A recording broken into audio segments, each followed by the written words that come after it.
بسم اللہ الرحمن الرحیم۔ سورہ الطارق۔ بسم اللہ الرحمن الرحیم، اللہ کا نام لے کر جو بے حد رحمت والا بار بار رحم کرنے والا ہے۔ میں سورہ الطارق پڑھنا شروع کرتا ہوں۔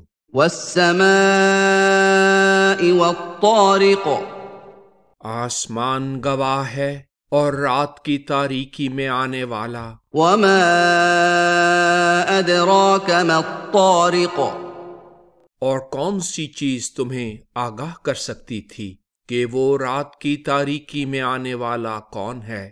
النجم الثاقب، وہ چمکتا ہوا ستارہ ہے۔ ان کل نفس لما علیہا حافظ، یاد رکھو ہر وجود پر اللہ کی طرف سے حفاظت کرنے والا مقرر ہے۔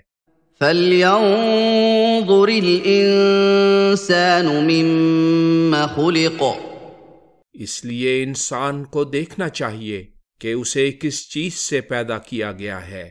خلق من ماء دافق، اسے ایک اچھلنے والے پانی سے پیدا کیا گیا ہے۔ یخرج من بین الصلب والترائب، جو پشت اور سینے کے درمیان سے نکلتا ہے۔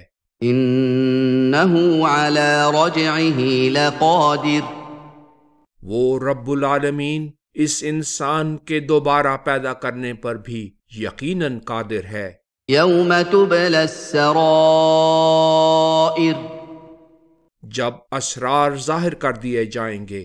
فما له من قوة ولا ناصر، تو اس انسان کا نہ تو اپنا کچھ زور ہوگا اور نہ کوئی دوسرا اس کا مددگار ہوگا۔ والسماء ذات الرجع، بار بار برسنے والا بادل گواہ ہے۔ والارض ذات الصدع، اور نباتات اگتے اور چشمے پھوٹتے وقت پھٹ جانے والی زمین۔ انہ لقول فصل، کہ یہ قرآن مجید ایک فیصلہ کن کلام ہے۔ وما هو بالہزل، یہ بے سود وحی نہیں۔ انہم یکیدون کیدا، یہ کافر اس کے خلاف تدبیروں میں لگے ہوئے ہیں۔ وَأَكِيدُ كَيْدًا، اور میں بھی تدبیر کر رہا ہوں۔ فَمَهِّلِ الْكَافِرِينَ أَمْهِلْهُمْ رُوَيْدًا، پس تم کافروں کو مہلت دو، ہاں کچھ مدت اور مہلت دو۔